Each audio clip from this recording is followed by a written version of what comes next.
In this edition of Art Rocks, a folk master creates Cajun Mardi Gras masks. I don't use the long pointy noses. I use stockings and make soft sculpture noses. It's like my signature. An artist creates works of art on her cell phone. People are always surprised when they learn that I'm in the sciences and not in, in the arts. A creative spirit turns scrap metal into art. You make it up as you go, and it's your choice. Nobody's telling you what to do. And how taking out the trash can be a treasure in its own right. With the help of the artists, we turn these boxes into works of art. It's all ahead on this edition of Art Rocks.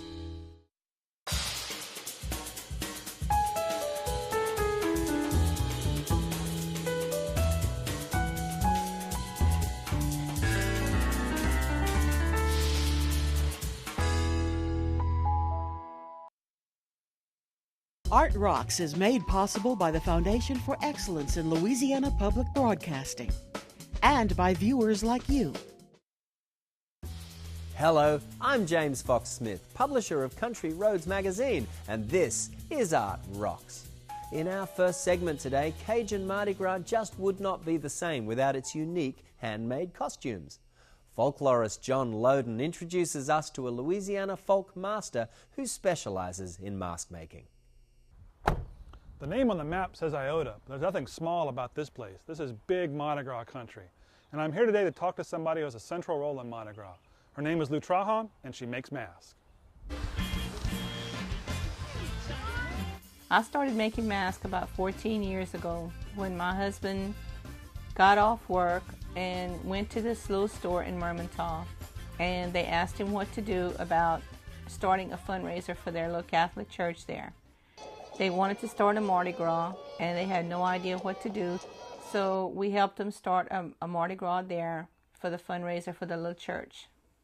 Country Mardi Gras is completely different from what you see in New Orleans. They're all glamour and glitz and shiny, and the Mardi Gras in the country are everyday people with raggedy-looking costumes and the capuchons and the mask, and it's nothing fancy, and everything is down home, mostly families, and it's all relatives or friends, and everybody knows everybody. It's not strangers.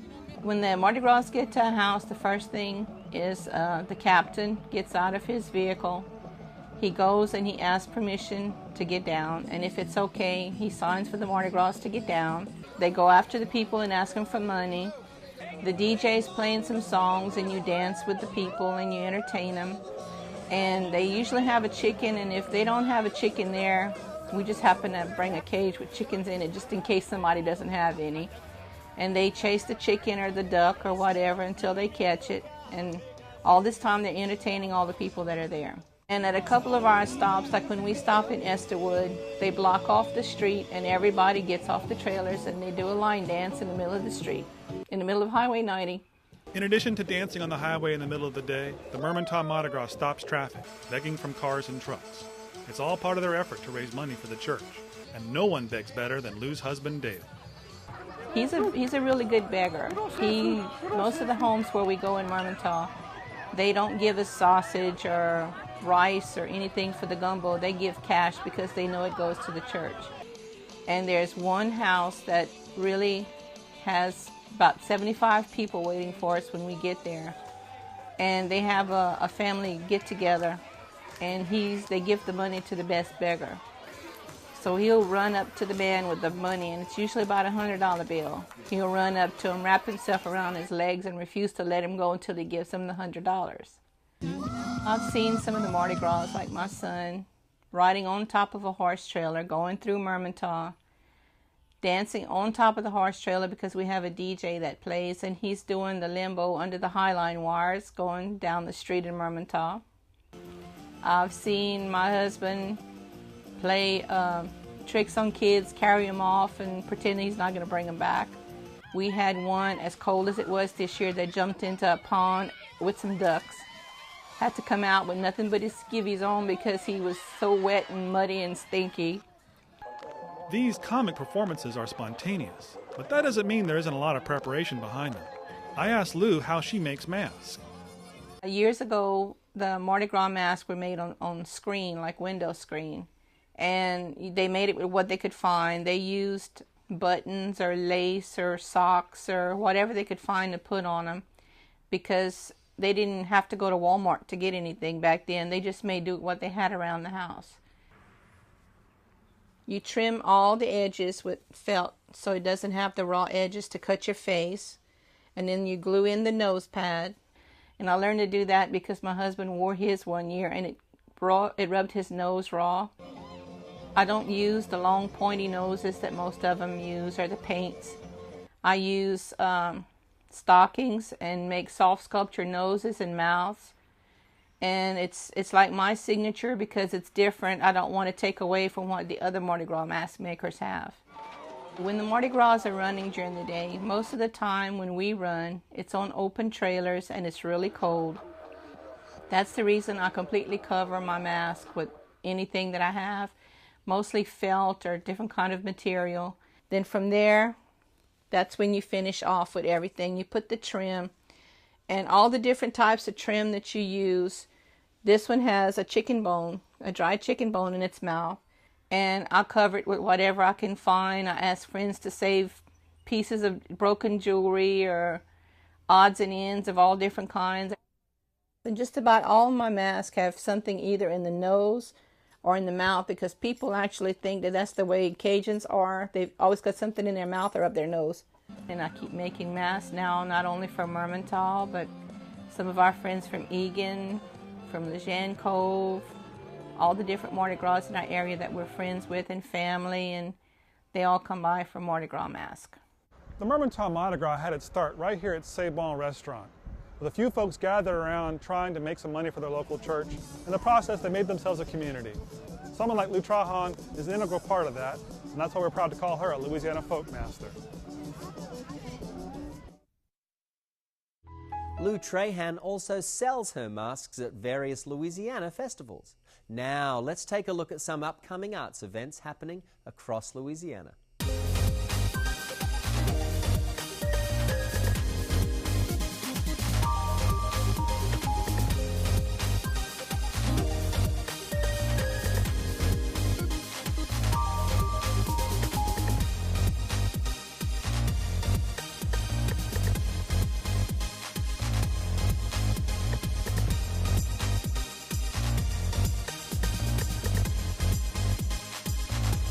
For more information on these events, visit our website at lpb.org/artrocks. And to find more arts activities, check out countryroadsmag.com. In our next segment, we meet Amy Leibrand of Columbus, Ohio, whose smartphone allows her to bring together two passions, photography and science. As a leader in the mobile photography movement, Leibrand and her work are regularly evolving. Here's a look. Standalone Productions. Yo, check it. Yo, check it. Where do I go from here? Somebody please tell me. I work as a researcher for a large research and development nonprofit here in Columbus, mostly for government contracts dealing with the environment and public health. I really started doing self-portraiture just to have images to put on Facebook for profile photos, and then I just ran with it. I mean, people had a good reaction to them, and I started getting a little more experimental with them. And the iPhone was just a way for me to always be able to produce something, always be able to experiment, no matter where I was, no matter what I was doing. Whereas, you know, with the DSLR, you're lugging around a big kit. So with my iPhone, I just point and click. Sometimes I will set things up. I do have a little tripod system, and that's where some of my more conceptual work comes from. There's definitely a thought process there. I would describe myself as an image manipulator. I don't consider myself a photographer because most of what I do is after I take a shot. The post-production for mobile photography is pretty complex with my work. Almost all of my images are 2, 3, 4, 5 images combined into one. I do a lot of superimposing. You know, for the most part, I try to do as much as I can in the field, so to speak. So sometimes I'll put like, you know, I'll shoot through bottom of a glass, or I'll put pantyhose on top of the lens or something like that to give it more realistic atmosphere versus just applying a filter, though I do use a lot of apps. My work has evolved quite a bit this past year. I was exploring new ways to display my artwork, and one of the things I've been doing lately is transferring images onto wood. And then that developed into taking scrap wood and creating these mechanical interactive pieces where I'm inviting the viewer to touch them, to play with them, to maybe pull on something to reveal a hidden image. If you really look at my work, if you know my work, it's actually a pretty straightforward evolution. My images themselves invite the viewer to interact with them just because they're they're narrative and they're storytelling, and everybody who looks at my work gets something completely different out of them. For example, I have an image I recently did where it was shot from the floor and you just see feet dangling over the floor. And I've heard everything from she's hanging, to she's jumping for joy, to she's floating, to she's, you know, disappearing, and people have always interacted with my work in that way. So to move on to actually physically interacting with my work seemed like a logical progression for me. I have very vivid dreams, and I keep a notebook beside my bed, and every night before I go to bed I get on Pinterest for about 10 or 15 minutes, and the inspiration just comes from everywhere. It could be a picture of a forest, it could be, I don't know, a donut, it could be anything. When I look at Pinterest and get that inspiration right before bedtime, then I tend to dream a little bit more. And then when I wake up in the morning, I sometimes have a concrete idea of what I want to do. I am not making art every day. I wish I was making art every day, but the inspiration comes and goes. I'm shooting photographs every day. Now, whether I do anything with them or not is a whole other story. People are always surprised when they learn that I'm in the sciences and not in the arts. I have so many ideas. I don't even know what's next. It's just whatever hits me at the moment. Somebody please tell me what now. Despite the amount of times I've been knocked down, my feet keep trotting on somehow, but I'm feeling a little lost now. Somebody please tell me what now.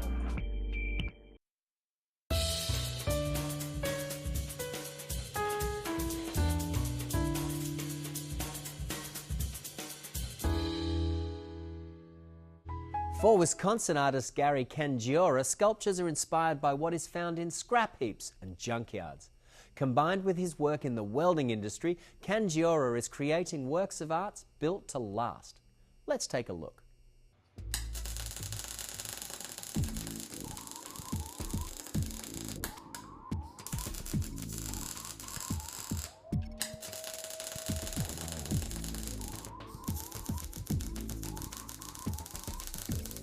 What I do is make sculptures out of steel. I got started doing sculptures about 20 years ago. I was welding a trailer I was making, and I thought, okay, I'm going to try and sell this at the flea market, because I was taking household items to the flea market to sell for money. And I thought, okay, I'll sell the trailer. And while I was working on a trailer, I thought, well, what else could I weld and sell? And I had some scrap pipe in my garage, which gave me the idea I could make a dinosaur. I made a little T-Rex dinosaur and sold it for $7 at 7 Mile Fair. I get my ideas for the sculptures from the parts themselves. And usually, you know, I do sculptures on request, but most of the time I just, you know, look at something that I collected and it gives me an idea, and I take it off the shelf and turn it into a sculpture. I like a lot of small parts, so all kinds of stuff like this. The process that I use for making the sculptures is MIG welding. I use a wire welder, what's called a wire welder. Uses an inert gas, CO2 and argon. I have a large pipe, heavy-duty pipe that stands vertically, and I have a vise mounted on it, and that's sort of my easel. I put everything in that vise, and I'll use a saw and cut it, or a cutting torch. I use an oxyacetylene cutting torch. I use a TIG welder. I like to use a TIG welder, especially on the small parts you have to, and I'll use the TIG welder to smooth off the edges when I cut them with the saw or the cutting torch. I'll blend things in with the TIG welder, make them nice and smooth and look natural. So they're just one weld bead after another. A lot of people don't know what outsider art is or self-taught art. Their biggest question, how long did it take you to make that? Because they're looking at me, Joe the factory welder, what's his time really worth? And I heard some artist, someone asked him, how long did it take you to make that? And he gave his age, his present age. And he said, it took me that long to make it. And that's kind of how I feel too.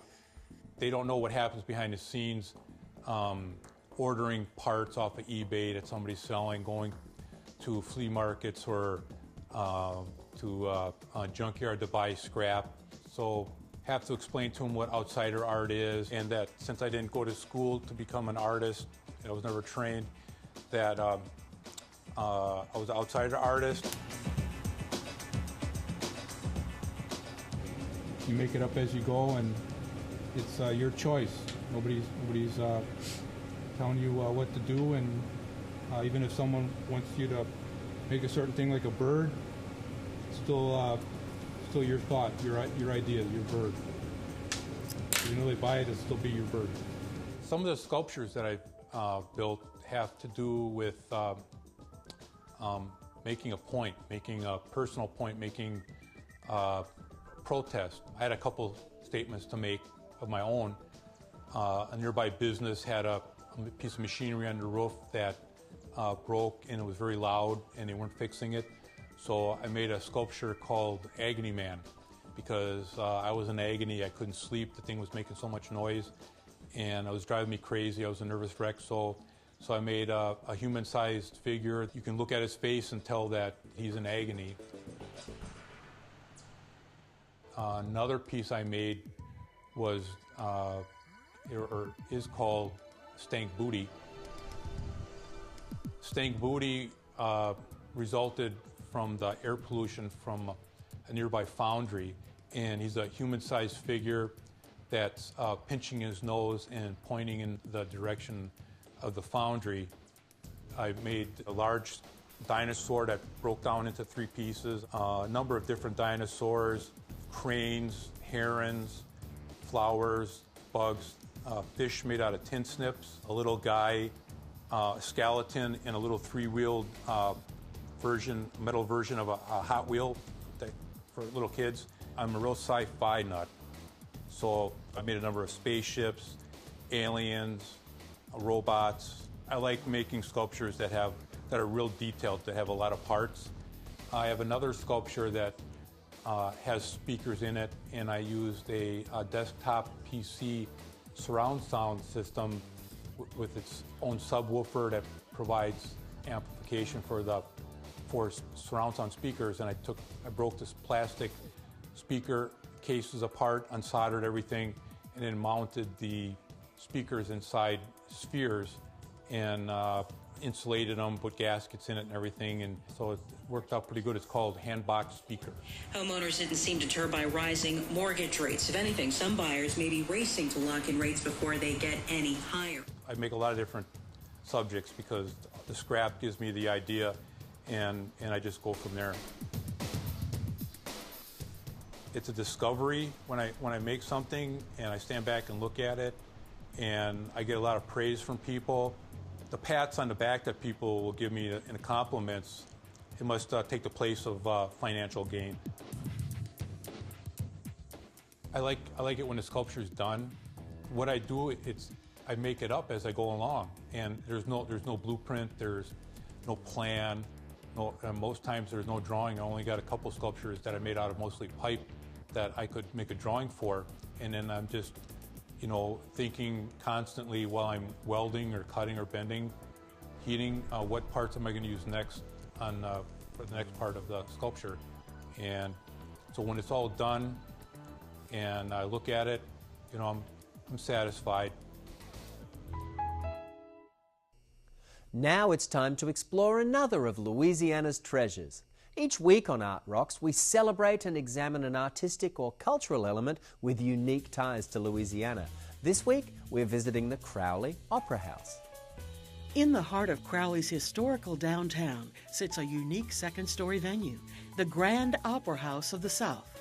The open areas on the first floor that make perfect spaces for events and exhibits once housed everything from a bakery to a cafe, a saloon, and even a pool hall. Built in 1901 by David E. Lyons for $18,000, it was restored for $4.5 million. Patrons ascending the grand staircase are immediately struck by the painstaking attention to detail used in the preservation of the entire building. When Mr. and Mrs. Lazar John L.J. Guyland bought the building in 1999, it had been sitting idle for 69 years. Looking at the magnificent stage and audience seating now, it's difficult to imagine that his first glimpse of the interior was a storage place for tractor parts. There were no sumptuous house curtains or seats, or resplendent stage-side box seats. In fact, it's only thanks to a skilled artist that the original ceiling tiles went from this roughly painted original to the exquisite works of art that now grace the ceilings. In its heyday, the Grand welcomed singers from the Paris Opera, Babe Ruth, Clark Gable, Enrico Caruso, and even Huey Long. Today, the Grand Opera House of the South is a theater and a National Historic Landmark. Its 400-seat state-of-the-art performing arts venue serves Acadiana, a community who cares enough for its rich culture and history to make it possible for future generations to enjoy the Grand. Art is often synonymous with beauty and elegance, but in one Sacramento, California neighborhood, local artists are finding beauty in an unlikely place. Here's more. When we first came up with this crazy idea, we were not sure how well received it would be. Our goal is to reintroduce our neighborhood to Sacramento. We reviewed what we've done in this area. We did aggregate mining. We did truck farming. We did recycling. We did warehouses, lots of warehouses. We did a lot of trash, and we wanted to brand our community using something creative, so we decided on art. And what better thing to use as our canvas than our history, and that is dumpsters. You see them all over the city, whether you're in the best part of the city or the not great part of the city. With the help of the artists, we turned these boxes into works of art. It's just challenge. It's just another challenge, and I like that. I'm very interested in public art, and I think this is an interesting form for that. It's a little confusing to explain to people. I think I really like that when she said dumpsters, I think I was laughing so hard. So I like that. I like the idea of painting a dumpster. I think with this type of a thing, it's a very nuanced surface. There's many different ways and layers you can approach this type of a surface. It opens up this potential for things, it becomes now a container of possibilities. Just to enjoy, the differences between the front and the back and the colors and the characters. I wanted to negate it. So to me, my goal was to make it like a fairy tale that people will look at the imagery first and then realize, oh, I'm looking at a dumpster. Each piece is quite different. One in particular is a tractor, and tractors move trash. There's another piece that it gives you the impression of water, and water is the source of life. I guess speaking to myself and my particular dumpster, showing that things that we often overlook in our everyday world can become a catalyst for change. This dumpster, he probably thought, just put me out to the pasture, let me rest. He was probably done. He doesn't really know what's going on, and I'm sprucing him up for a party. People have tremendous creativity. Someone in another area who has an abundance of whatever, they can do it. I would love to travel and see another rendition of this in another city. Well, I hope that the people who live and work in this neighborhood will see their neighborhood in a fresh new light. I hope that they can maybe see that their whole corridor is a blank canvas waiting for things to happen on it. I don't think I'll have the heart to turn any of them back into dumpsters. So what we think we're going to do is to break up the collection and to move the 10 pieces throughout our community. So when you drive into the Power Inn Alliance area, there'll be gateways. They'll know, oh, I must be in the Power Inn neighborhood because there are those colorful dumpsters. Well, that's it for this edition of Art Rocks. Be sure to drop in online at lpb.org/artrocks, where you can catch up on any episodes you've missed and find information on upcoming arts events. Until next time, I'm James Fox Smith, and thanks for watching.